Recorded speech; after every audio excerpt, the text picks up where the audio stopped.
Welcome to the Lawyering Peace interview series, where we explore the art of diplomacy and the legal frameworks that underpin peace processes. You are listening to our special series focused on peace negotiations and peace building in Ukraine.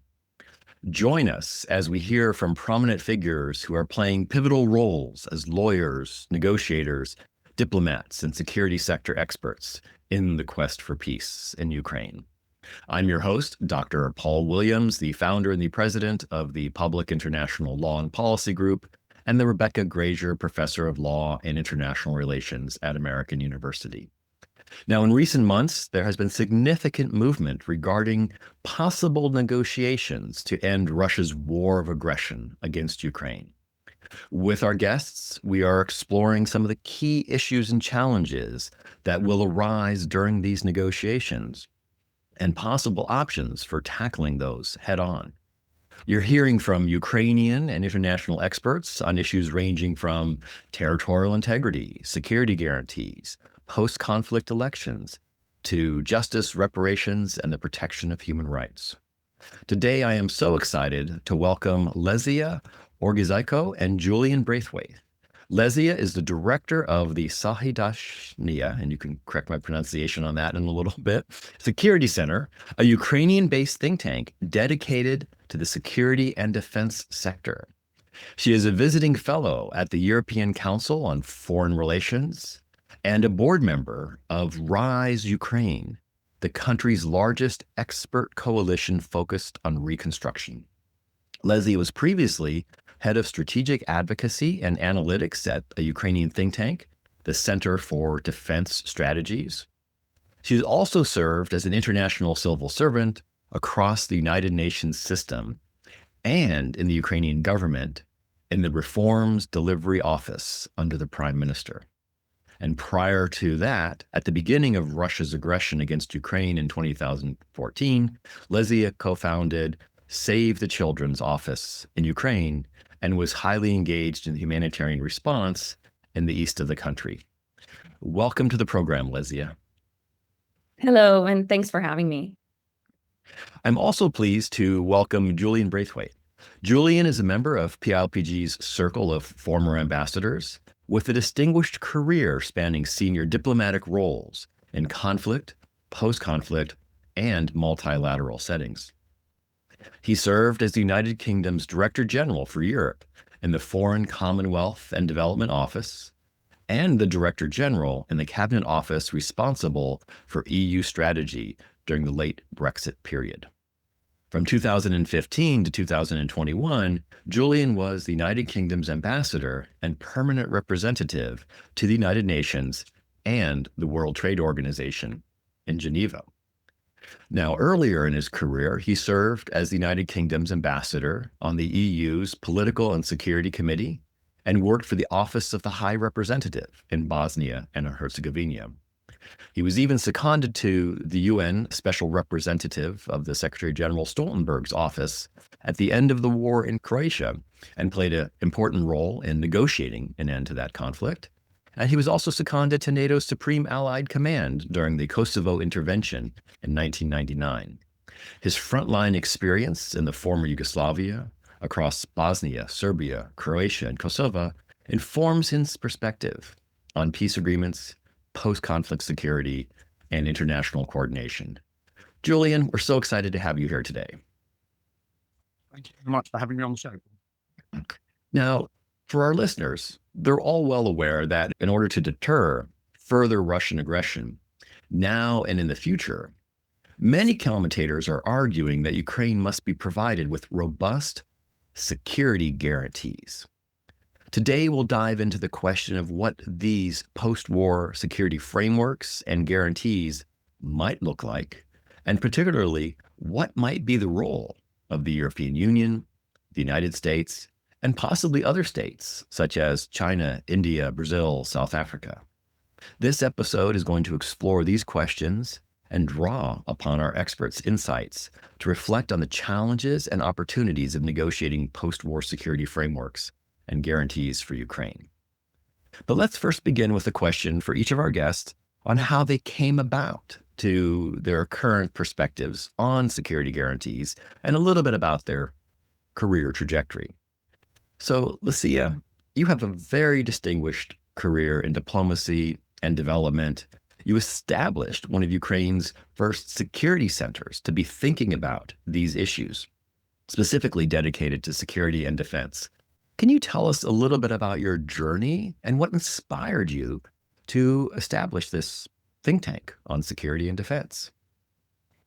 Well, the easy answer to this is that it's difficult not to think about security and defense and not have a, security first lens if you're living next to Russia, having Russia as a neighbor. So I think this is a mentality that the Ukrainians increasingly started having since 2014, and especially so since 2022. I'm part of this Rise Ukraine coalition, which is this biggest Ukraine coalition on reconstruction and recovery.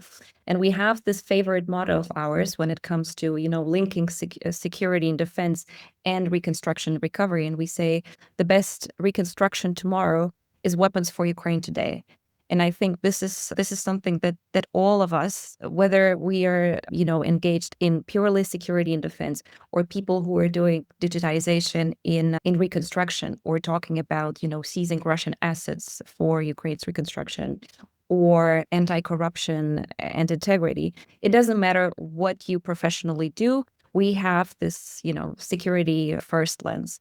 And I think this is something that some parts of our international partners, especially those who are working on humanitarian support, human rights, and sometimes development aid, are lacking to understand and appreciate. And sometimes when they are thinking in terms of, rebuilding an energy facility, why don't we think first, what can we do in order for this energy facility not to get destroyed in the first place? When we as humanitarian aid workers are thinking about how can we make sure that this green corridor is actually working, or send some humanitarian convoys to a non-government controlled areas, why don't we think about how can we make sure that this territory and with these people living on these territories actually remain under government control, and that the armed forces can make sure that they have personal safety and security. So I think this is the, overall mindset that we are trying to change when we are talking to our international partners. When it comes to, the Sahaidachny Security Center, and it's pronounced Sahaidachny, by the way. And I know that it's very difficult to pronounce, and we already had second thoughts whether we should change the name of our think tank because it's so difficult for international partners to pronounce. But this is very symbolic because this is a 16th and 17th century Ukrainian hetman, so the leader of Ukrainian Cossacks, which was, as we call, Zaluzhny times 10, so previous commander-in-chief of Ukraine, who is very much adored by many internationally. And we say that Sahaidachny was even better than him because he is one of the founders, basically, of Ukraine's army back then. He also went up to Moscow and burned down Moscow. So there is a certain symbolism behind why we called our center the Sahaidachny Security Center. It's definitely not the first one, I would say, on security and defense, but one of the few in Ukraine.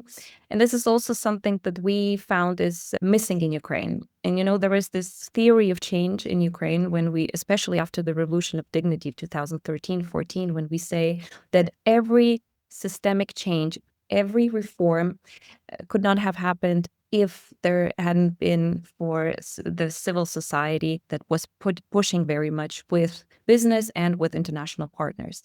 And now the paradox in Ukraine is that if you look at any other civil society bubble, whether it's anti-corruption or development or, media, decentralization, etc., you have a very robust and very strong civil society in these sectors. And it's only the defense and security civil society area, after 11 years of war, that is still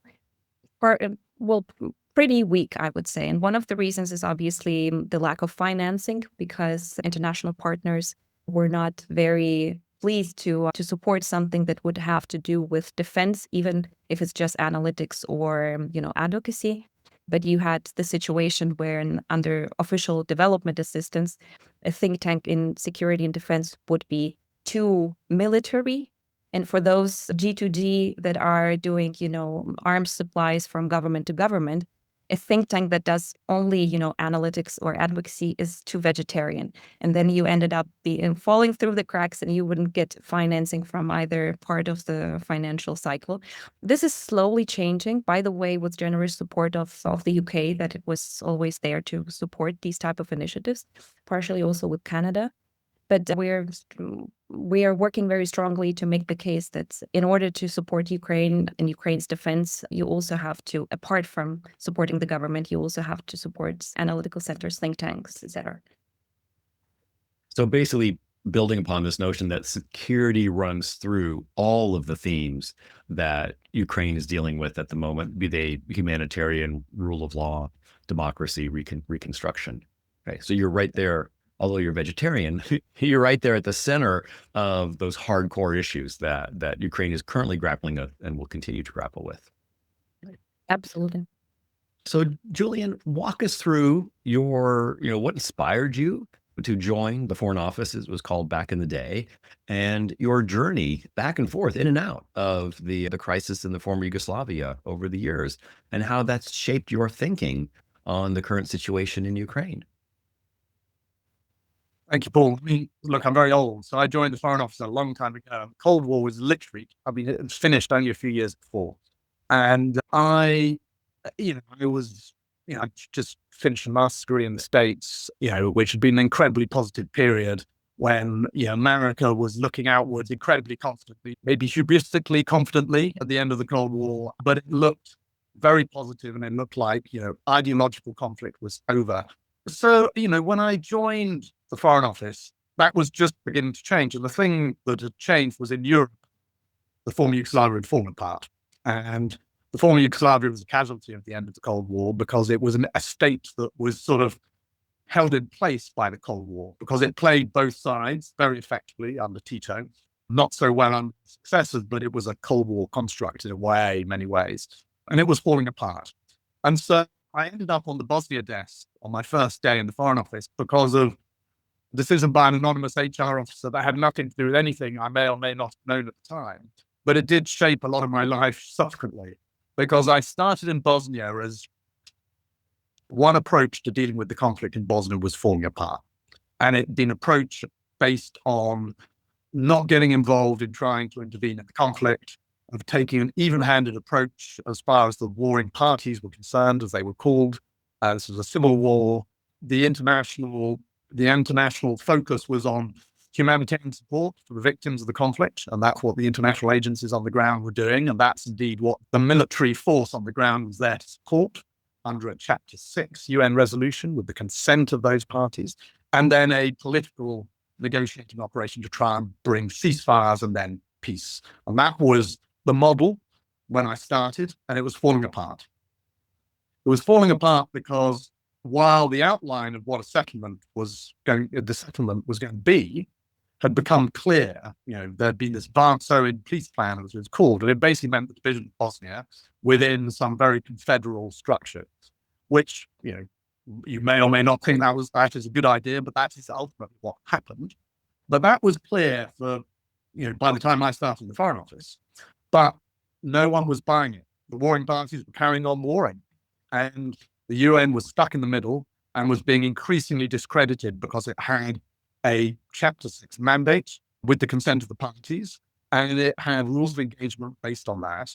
And as a result, it was being discredited, and the UN was being discredited, and UN peacekeeping was being discredited every day, every week, every month. And it culminated in the tragedy, the horror of Srebrenica, where the UN stood by while the Serbs massacred all the men of a Muslim town that had been under the protection of the UN. And the lesson learned from that is that, yes, of course, you do need a political process to try and help arrive at a ceasefire and arrive at what political settlement would be. But you need a security component which will be commensurate with the task. And it was only when you had the Europeans backing the political process and backing this division of Bosnia, agreeing with the Americans, who had always said that the UN military approach was wrong, that you needed to lift and strike. And what they meant by that is you needed to lift the arms embargo on the Bosnian Muslims. You need to arm them properly. You needed to take sides because they weren't all equally guilty or equally innocent in what was going on in Bosnia. You just needed to have the sort of analytical capability that Lesia has been talking about to actually understand what was really going on.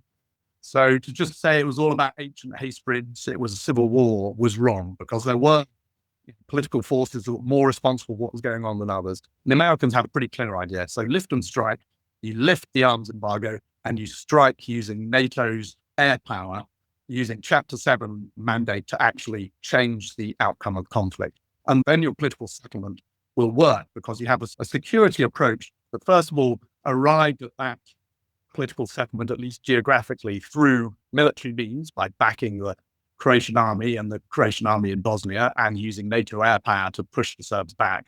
And then putting in a security force that had such tough rules of engagement and such overwhelming force that no one dared do what they'd done to before, which was make a mockery out of the international security force that was on the ground in Bosnia, to the extent that British and French soldiers, mainly British soldiers, were being tied to targets that NATO in the air with its Chapter 7 mandate might have struck. And the UN force and the Anglo-French force was, I'm sorry to say, discredited during that period. And we've learned a lot from that. Many of the circumstances in Ukraine are different, but there are still some important lessons from that period that I think are relevant today. Well, Julian, I'm so glad you shared that experience. There's two things that jump out. One is now, 30 years later, we're sort of seeing a reversal of roles with the Americans and the Europeans. This time around, the Europeans being more clear-eyed about the security threats and the need to lift and strike, so to speak, but in a different context in Ukraine. But also and this is what I want to turn to Lesia and get her thoughts on, this notion of a robust security force, security guarantee, something that in the case of Yugoslavia with the 50,000 NATO troops, that the Serbs wouldn't dare to antagonize. And that's one reason why you've had, peace for 30 years in the Balkans. That force has obviously shrunk to a much smaller force.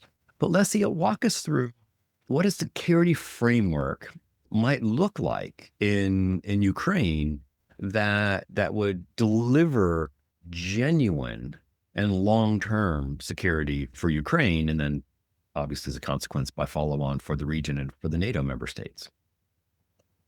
Well, Paul, that's a very difficult question, of course, that everybody in Ukraine discusses. But I would perhaps just start by saying that everybody currently now, when talking about, security guarantees, are talking about post-war scenarios for Ukraine. And once there is ceasefire or even some sort of peace, then we start talking about tangible security guarantees.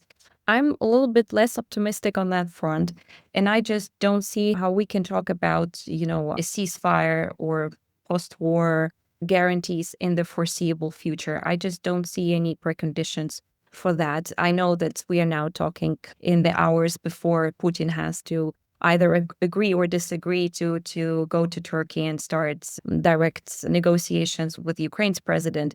But I just think it's extremely difficult to come to a ceasefire, not to mention peace, when we have such diametrically opposing positions of both sides. I mean, on the one hand, you have Russia that really wants to expand its empire and literally wants to annihilate Ukraine so that there is no Ukraine on the geographical map any longer.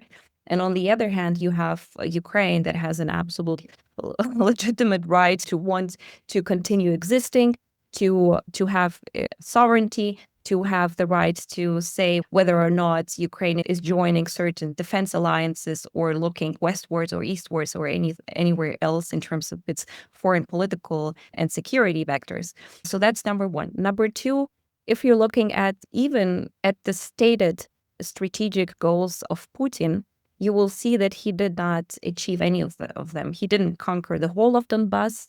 And I would like to remind, even within the Luhansk Oblast, there are still 4% that are under control of the Ukrainian government. On the rest of Donbass, during 2024, so last year, the Russians conquered additionally 1% of territory. So that is not very quick. It didn't create the land bridge to Crimea. It didn't have success with the full Black Sea blockade. It didn't destroy all critical energy and civilian infrastructure, etc. So this is even if we go at the stated goals, which are obviously not the ones that I just spoke about, which is about Ukraine not being there on the map any longer. Number two, it's constitutions. Let's talk about legal issues. You have a very peculiar situation now where we have these four oblasts, Luhanska, Donetska, Zaporizhska, and Khersonska, which are essentially now part of the constitutions of both countries, Ukraine and Russia. From the Ukrainian perspective, absolutely, for Ukraine, I mean, absolutely legitimate that it's our territories and Ukrainians on these territories. From the Russian point of view, completely illegitimate and contrary to any possible international law. But we have this fact on the ground. It will be extremely difficult when lawyers will start talking about these two constitutions. And then also when we're talking about ceasefire, what sort of enforcement mechanism are we actually talking about? I'm very negative about any prospects of coming up with a very robust mechanism in order to see whether one of the countries is actually obeying to the ceasefire or not.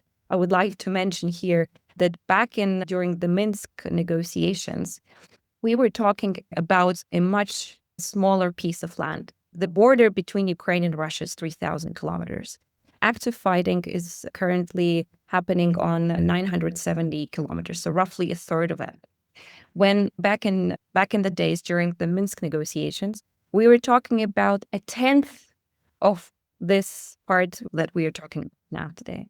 Back then, already the OSCE monitoring mission and all other attempts to have a plausible and robust enforcement mechanism unfortunately failed. And that was a huge deal to come up with a monitoring mission and deploy them on Ukraine's territories, etc. So I'm really a little bit less optimistic about how quickly we can actually start talking about this question you were posing. But just to get back to how this could potentially look like. For Ukraine, I think with the current US administration that has been very direct about the non-NATO perspective for Ukraine in the coming years, unfortunately, which was, of course, number one priority for Ukraine when we were talking about security guarantees. But in the absence of that, I think Ukrainians definitely understand it's about having the Ukrainian armed forces as strong as possible. So investing in the armed forces, investing into the defense industry of Ukraine, which is also has done a tremendous progress over the past 3.5 years. And basically investing into new security and defense alliances in Europe that would be in addition to the NATO infrastructure and in addition to the European institutions that are thinking about joint armed forces of Europe. So I'm rather looking at smaller alliances such as the JEF, for example, the Joint Expeditionary Forces, where Ukraine was just granted an additional status a couple of days ago. We're actually being bold enough and start thinking about new smaller alliances, but here we're again talking about the North, the Baltic countries, the Scandinavian countries, those countries that actually have a very similar or even the same threat perception that the Ukrainians have, and those countries that literally understand Russia is the main national threat, and it's not climate change or migration as it is for some other European countries. Okay. Well, Lesia, thank you for breaking that down, because just about every conversation that I have among the lawyer community which is why I'm so excited to have two non-lawyers on this podcast, is, security guarantees, NATO membership. And then there's this shrug because at the moment, the Americans are not keen on NATO membership and no one really knows what a security guarantee is. So you've done a phenomenal job of actually breaking it down into its constituent elements and what might actually be realistic. Now, one of those core elements is support from our European friends. Julian, walk us through this. There's a number of transformations going on at the moment in terms of the European security infrastructure, everything from apprehension and concern about the future of NATO, obviously intense focus on what's happening in Ukraine, increasing security budgets, talking about strategic autonomy, talking about an evolved European security stance. How does this all relate to the situation in Ukraine? Possibility of European boots on the ground as some type of security guarantee, or just help us understand what the Europeans are thinking about at the moment in terms of long-term security for their fellow European Ukrainians. Well, I might actually turn it around and start at the sort of the other end of the telescope, which is, what would be a sort of a credible security force on the ground in Ukraine in this context, with everything that Lesia has said taken into account. I mean, you mentioned IFOR in Bosnia in 1996, 50,000 troops. 50,000 NATO troops with fully wired up with all of NATO's reserve forces and all of the capability that NATO brought to bear, i.e. the Americans bring to bear, in a country the size of Wales, population of about 4 million, 50,000 troops. So, and that was necessary because the American doctrine at the time, it was overwhelming force. You have a force on the ground capable and with the rules of engagement that mean no one will mess with it. So a narrow mandate, a very narrow mandate, but a mandate that you are confident you can enforce, including by, if necessary, using force. And that was the difference between I4 and I4.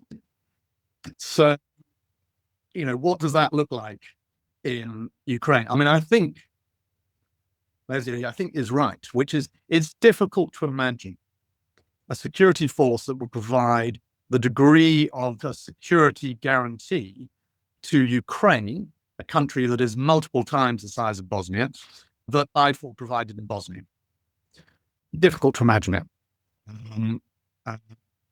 Which then leads to the question as to what is the worst thing, and this is what's happened to Ukraine time and time again since the end of the Cold War, is well-meaning security agreements that don't have any real guarantees or teeth.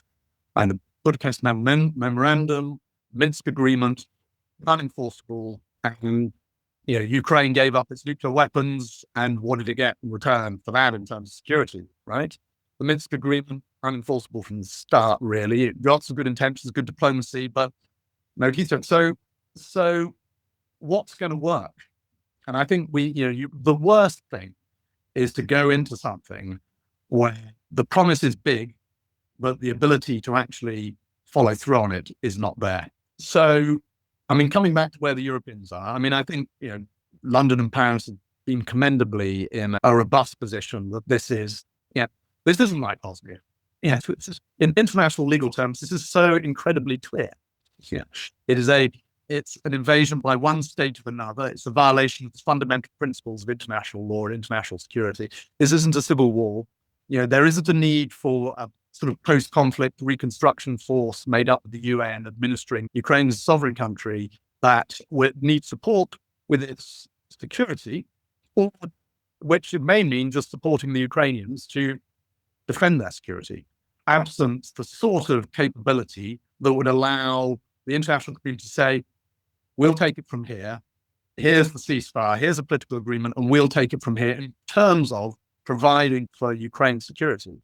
Without the international community being able to say that last piece, Ukraine would be putting themselves in a position where they were agreeing to something with no protections and sort of disarming or downsizing their military or whatever in return for promises for their security provided by the international system that could not be kept.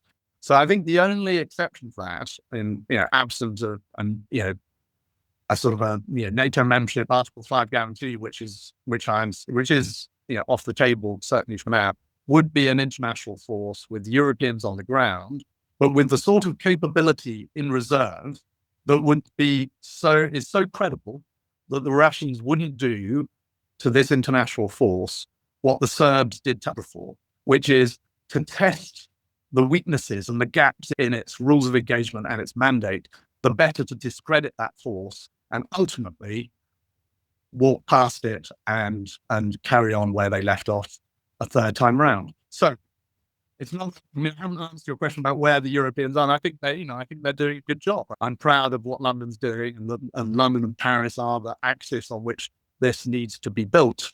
And the Germans are being commendable, I think, as well, given their history. And the Scandinavians and the Swedes and the Finns. These are serious countries who have made up their own minds after decades of neutrality that actually that is no longer a viable way of protecting their security, and they have to actually be part of something bigger than a military alliance. So I think these are all positive developments. I don't think they have the capabilities to put in place a force that can tell the Ukrainians, don't worry, we've got it from here. We will be able to guarantee your security if you sign up to this international agreement. So yeah, it's not a happy conclusion to reach, Paul or Lesia. But I think if you go into these things with wishful thinking about what security guarantees can be provided, the people who would lose out most would be the Ukrainians. So you need to be clear-eyed about what capacities the European militaries actually have in order to provide security, and then clear-eyed about the willingness of the Americans to provide over-the-horizon support. And I think the Europeans need to be clear-eyed with the Americans that the consequences of us supporting peace and a political agreement brokered by them is that they need to also put their money where their mouth is, if you like, or more importantly, their security capabilities behind any security force that goes. I mean, if you scaled up IFOR to Ukraine's size, I mean, you'll be talking 250,000 troops. That is never going to happen, right? So there are things that you could do short of a sort of an I-4 scaled operation, but you'd need to have very tightly defined mandate, a narrow mandate that is absolutely enforceable, absolutely credible, which will not be tested.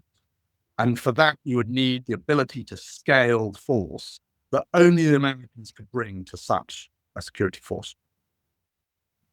Well, let's move on. Lesia, I want you to pick up this question about non-European forces. It's very popular at the moment to say, oh, well, how about China, Brazil, India, South Africa providing forces either for monitoring a ceasefire or for providing security guarantees? Now, that often tends to ignore the fact that the Indians are quite busy at the moment vis-a-vis Pakistan and China, that China's already there. We've seen some Chinese troops captured fighting in Ukraine, and that South Africa is very stretched at the moment with its UN peacekeeping contingent in the DRC. But nonetheless, there's a constant conversation about, well, let's bring in some of these other countries to provide security. You've already mentioned your preferences is the Nordics and the Baltics, but help us unpack that a little bit. Why is there such an attraction to, oh, let's get these far-flung countries who have their own strategic interests and concerns to come and provide security in Ukraine? Or is this a wonderful and a great idea and we should be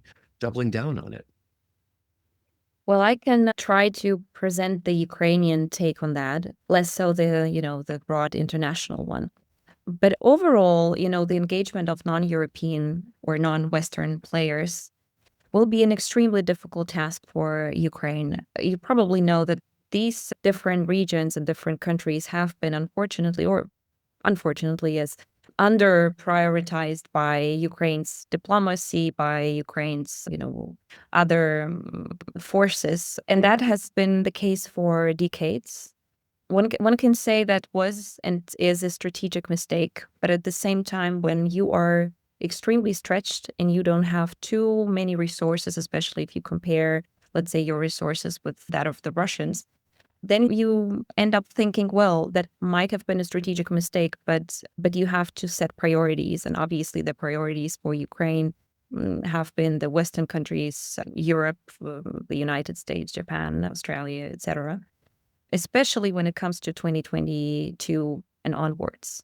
With the limited resources, and now with most of what Ukraine's budget, what runs into Ukraine's budget is then immediately going and flowing into Ukraine's battlefield, you definitely are completely overstretched with the resources and your ability to pursue certain foreign political endeavors and strategies towards other countries.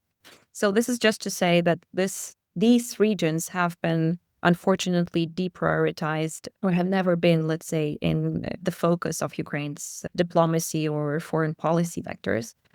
At the same time, we all understand that the world is becoming increasingly multipolar, and it will be an extremely difficult task for Ukraine to, on the one hand, stay a Western force at the same time rally support from all the other regions throughout the world. Russia, in comparison, has been working with these regions for decades and has been, pouring resources, starting from, supporting some of their military movements, having certain minerals deals, energy, for example, having had some cultural and informational endeavors and centers established in many countries throughout all of these regions. So you understand that Russia has a much better presence and has better footing there. Of course, it will be very difficult to catch up, but Ukraine's diplomacy has started moving in the right direction and reaching out to some of these countries. My take is that given this gap between the resources that have been poured by Russia and Ukraine's little capacities in this sense, it will be extremely difficult to pursue that from a government to government perspective. So G to G will be less effective than the people to people context. And I think here Ukraine has definitely a good argument and couple of arguments, and that is appealing to the colonial nature of many of those countries, something that many in the world don't see or don't want to understand, that Ukraine has been a colony itself. It was just land colony in Russia. Most of scholars talk about colonies that are overseas. Then the whole argument about freedom, this has to knock on the hearts of many people in Latin America and in Africa. So I'm quite sure that those things that are much more difficult to deliver on a political level will be much easier on the civil society level, on the cultural level, et cetera, et cetera. Now, this is just, the overall landscape as I see it, working with some of these countries and some of the regions that you were talking about, Paul. But when it comes to actual politics and actual business, when it comes to reconstruction and recovery, or even before that, any peacekeeping forces in Ukraine, I don't believe that there is much appetite from the Ukrainian side. If we're talking about China, especially now after a couple of days, once we saw Xi Jinping together with Putin during the 9th of May parade in Moscow, I think that was one of the most vivid moves from China to finally cement the fact that many people don't want to see, but it's a fact that they have chosen their side. They're not neutral in any way you can be neutral. And this was just a very nice exemplification of their final decision, although we saw that decision over the last 3 years anyway. You see India, that is also one of the biggest, or even might be the biggest importer of Russian weaponry, that has a lot of agreements in the defense industry together with the Russians. So I really don't think that given these, and you can go on, with some other countries. I don't want to extend this podcast for too long, but I think when we will be talking about reconstruction or peace forces, the Ukrainian side will definitely see what was the overall strategic posture of those countries vis-a-vis Ukraine, vis-a-vis the justice, security, etc. And it will be a very difficult task for the Ukrainians to accept a Chinese peacekeeping force after we have seen some Chinese troops fighting alongside the Russians on our battlefields. And the same goes for India, the same goes for some other countries. Having said that, that doesn't mean that Ukraine will not pursue some of bilateral opportunities when it comes to trade, for example, these countries.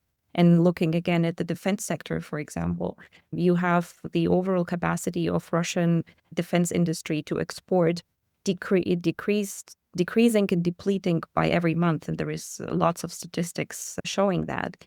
And I think Ukraine, having a very heated up defense sector, especially now, 24, 25, we might be able to take some of the places and some of the gaps that the Russians are leaving behind in the overall defense markets worldwide.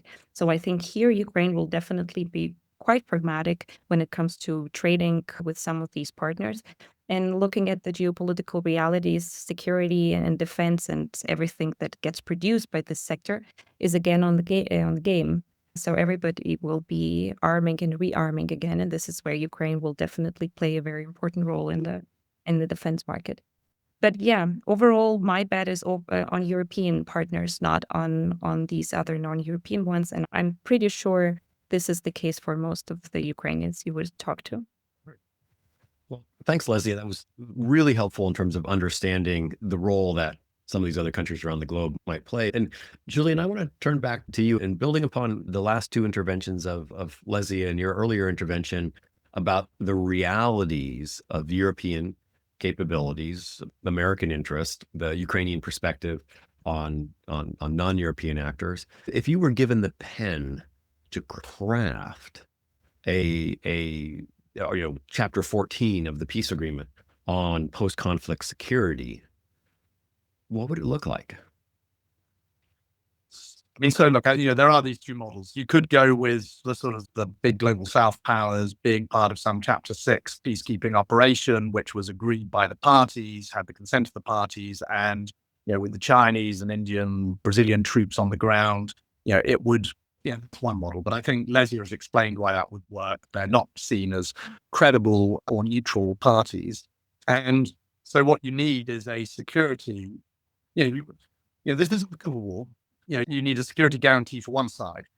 One side was invaded, and to be confident that any peace and political settlement would last, you need security arrangement that people can be, that side can be confident will provide for security. Now, Ukraine isn't the Bosnian, the Bosniaks. Ukraine is a powerful military force in its own right, and so you don't need 250,000 or 300,000 NATO troops on the ground in the same way to scale it up. Ukraine is there, powerful military that has beaten all of the expectations that we had back in or that some people had back in early 2022 in terms of their capability, their ability to learn, the way in which they've innovated, the way in which they've stayed the course, the courage and the determination and the dedication and the suffering that Ukraine has been prepared to go through. That changes it. And you have a military now that is an important part of any security guarantee for Ukraine. So that's part of it. And then you need an international force that I think is led by the Europeans. And, yes, the Scandinavians and the Baltic states. Yes, the JEF partner countries, and that's a good framework because it's a very practical, interoperable military alliance that's based not on a sort of a political format, but based on how you get these different militaries to work together in particular scenarios effectively, based on a lot of the NATO doctrine, but outside of NATO. So it is actually a great framework that if you can bring it to bear in Ukraine could be the scaffolding for clearly, because you need a clear command and control. It needs to be a clear military command and control. It needs to be coordinated and integrated with Ukrainians' military operation. It needs to be in key points across Ukraine and across whatever the demarcation line is, that is credible to carry out the mandate that it has as that international force, which is not to guarantee the whole of Ukraine's security because Ukraine's got its own military, but it should be to play a particular role that it can then carry out, and it will not be, it can't be gamed by the Russians, who will look at it and see whether or not they can discredit it, just like the Serbs did, a much less powerful military power. So it needs ultimately to be so credible that it won't be messed with, and that doesn't require Americans on the ground, but it does require a seamless capability that could surge in, that sort of rapid reaction capability. Doesn't have to be within a NATO framework. It could be something ad hoc to this. Again, using NATO interoperability and all of the mechanisms that all of those militaries have developed through their NATO cooperation, the way that JEF has done so. But I do think, I've had discussions with former colleagues about this, and, they say, well, the Europeans could do this on their own. France and the UK really prepared to put in place the sort of, military command and control and rules of engagement, that's enough. I think it's too much of a risk. I think we need to make sure that the Americans are there in terms of some backup. I know that we all think that's impossible, and Americans have made their position clear on this. I think the thing that we've seen about the Trump administration since the beginning of the year is that their position can change. Yeah, and that doesn't mean they're all over the place. It does mean that they adapt. They're very tactical. This is the way in which this administration works, and they may say one thing at one point, but doesn't mean it's the end story. So I think there's still, as we get to this end game, we need to hold out for that and not try and persuade the Ukrainians to agree to some ceasefire arrangement or political arrangement without that sort of deal having been done between the Europeans and the Americans. And that means, sadly, that the Ukrainians need to be ready to hold out and hold on until those conditions are in place. And who knows where Washington will be in 6 months' time? They're learning fast. This administration is learning fast through their engagement with the Russians, and they're discovering things about the Russians that they may not have thought were true at the beginning of the year. And we're in May now, so we'll see.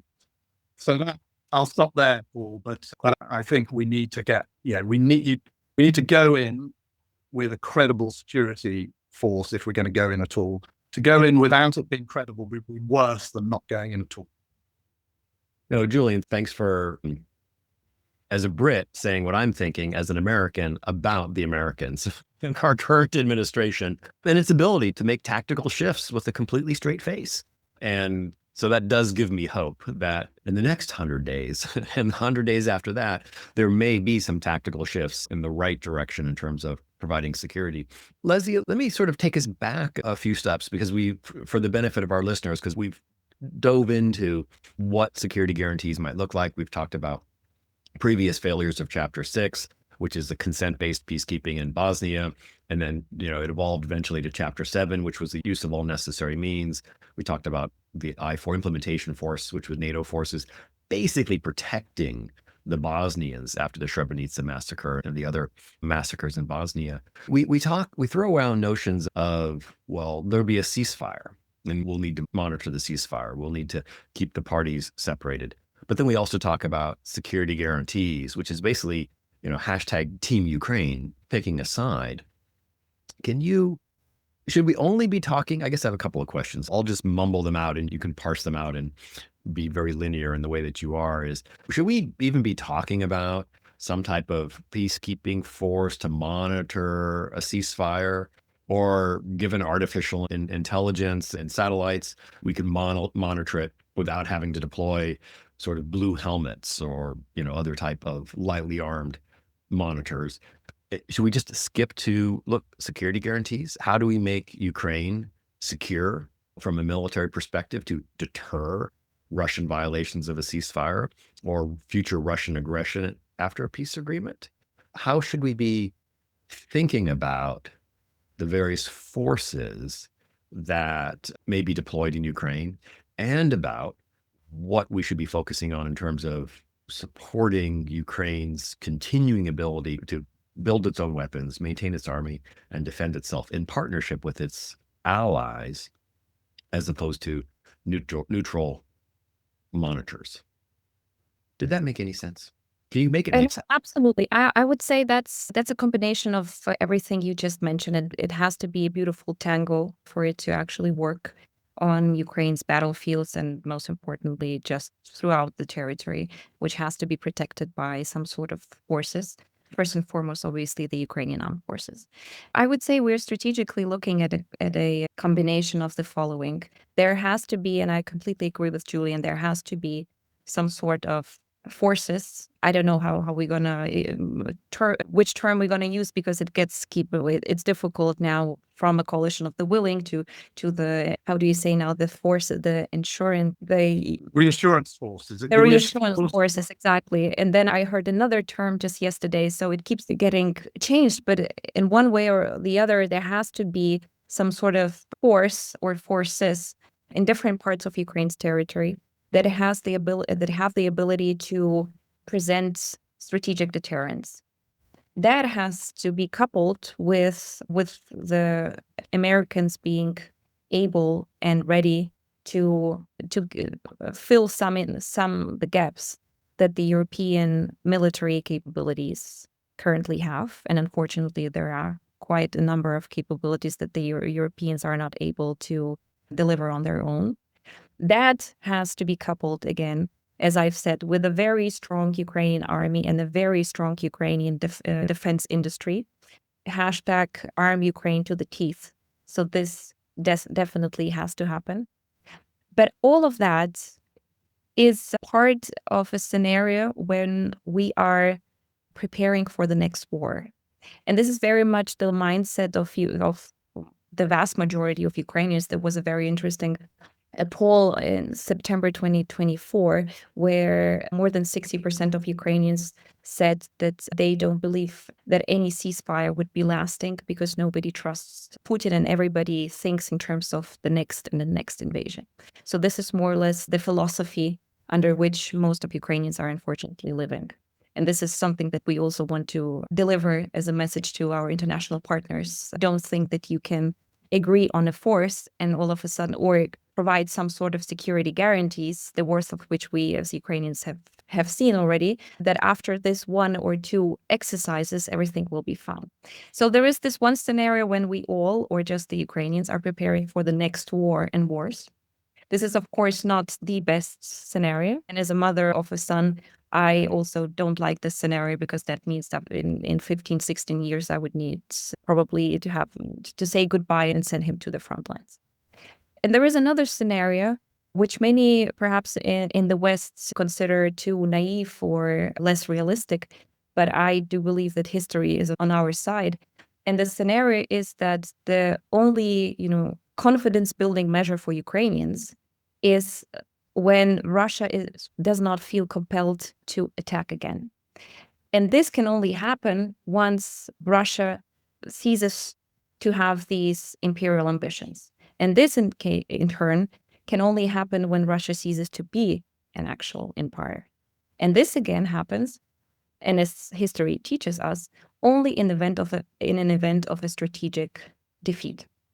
My think tank has recently produced a very interesting study. I should have it actually here somewhere. It's called, I don't know whether you see it. No, you don't see that.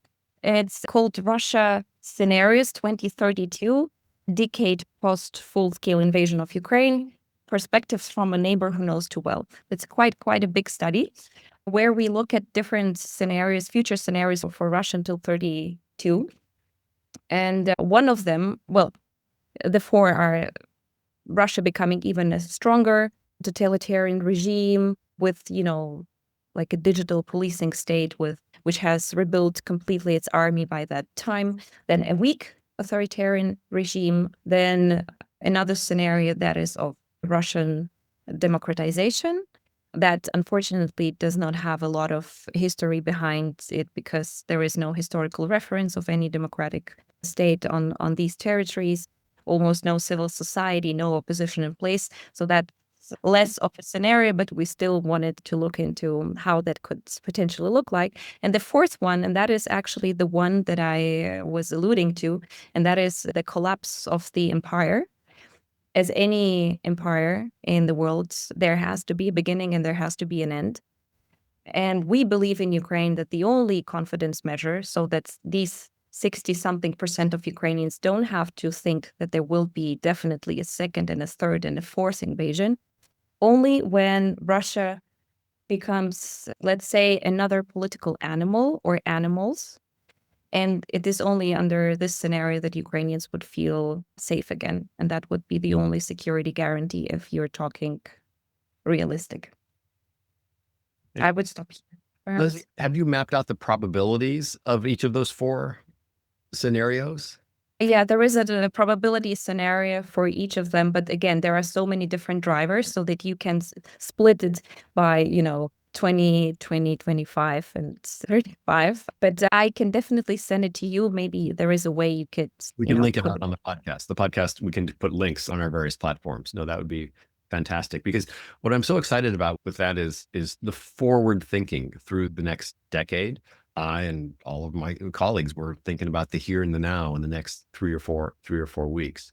But this isn't going to go away. So no, I'm really grateful that you and your colleagues are thinking about the next decade. Julian, let's turn to you for some of your diplomatic thinking. So maybe this coming Thursday, there will be negotiations. But at some point, there will hopefully be negotiations. And we've talked through the various dimensions of security guarantees. But the very first day, the Russians are going to put on the table no NATO membership, dramatically diminished army, no European forces on the ground. The opposite, basically, upside down, the opposite of everything we've just been talking about. What diplomatic strategy should the Ukrainians and their European allies be utilizing in these negotiations to keep security guarantees on the table and to achieve as much as possible what we've just been talking about?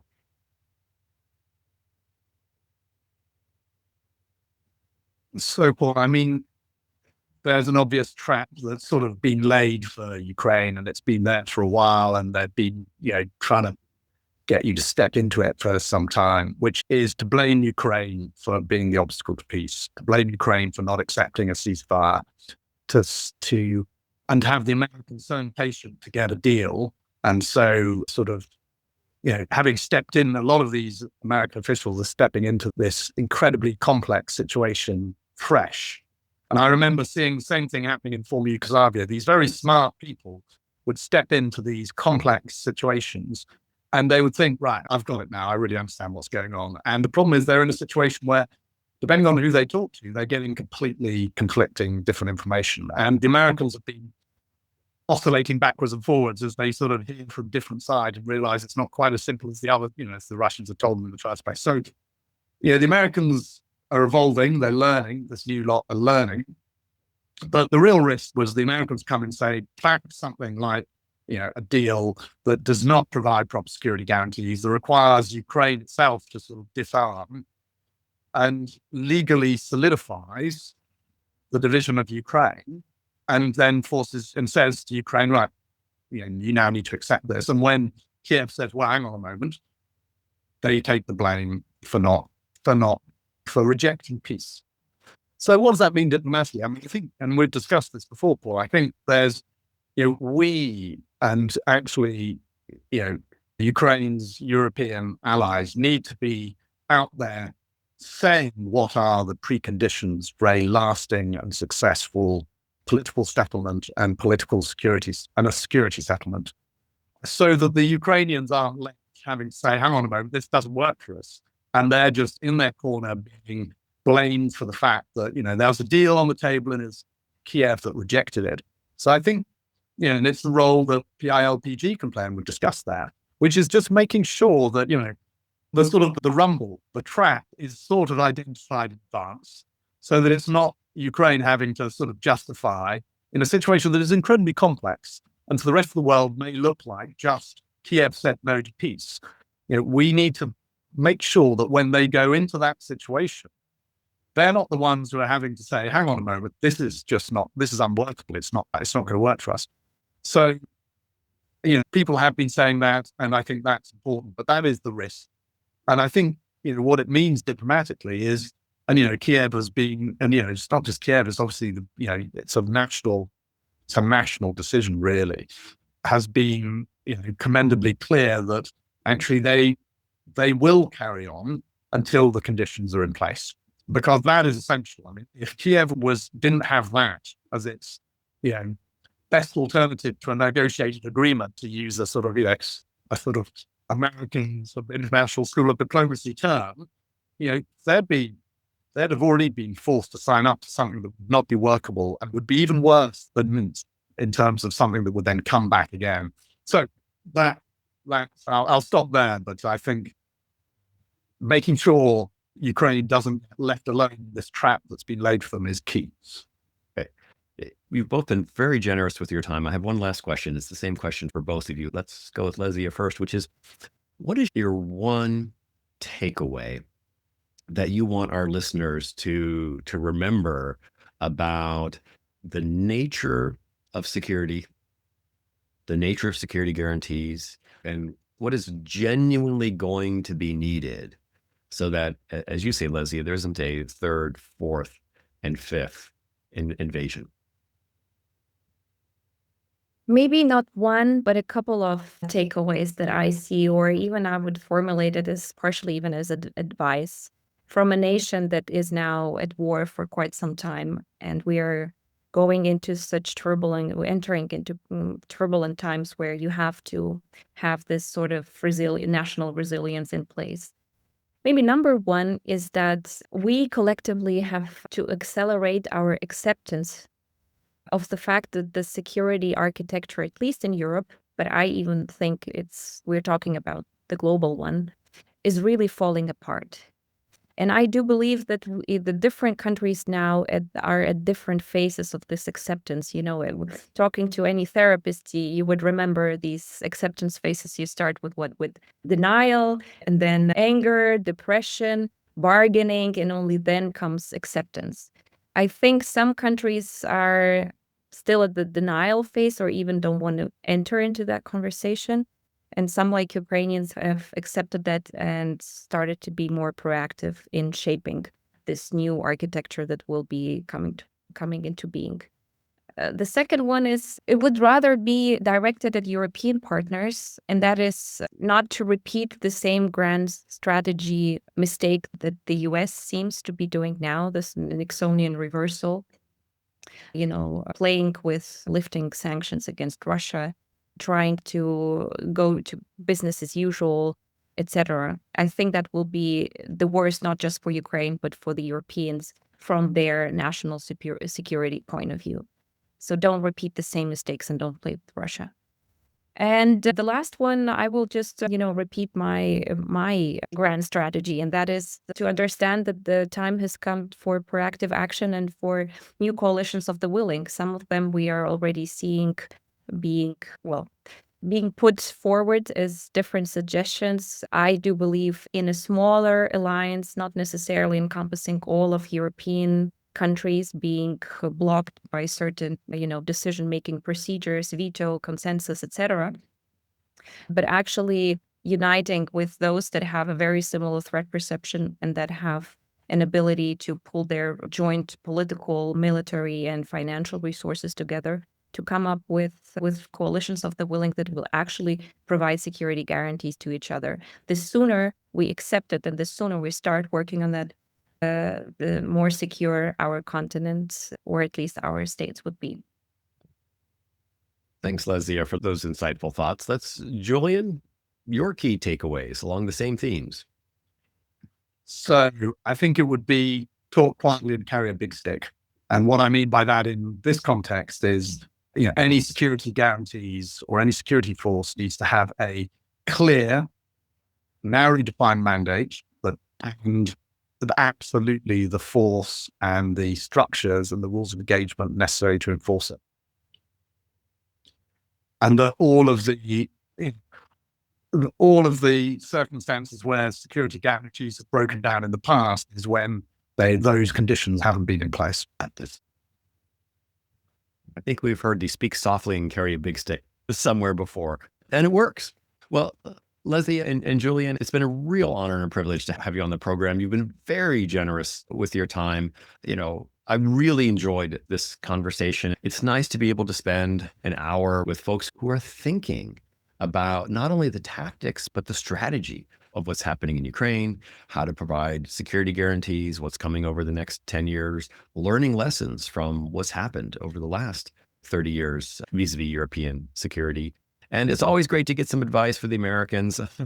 We need to figure our way out of whatever's we're doing on this side of the Atlantic. So I appreciate both of you being candid about that. But really, I know that both of you every day are thinking about working on finding a way for durable peace in Ukraine. And I'm grateful for all of that work that you do and grateful for taking the time to share your thoughts and your insights with our listeners. So thank you. It was a pleasure. Thank you. Well, thank you very much. A pleasure indeed. Thank you.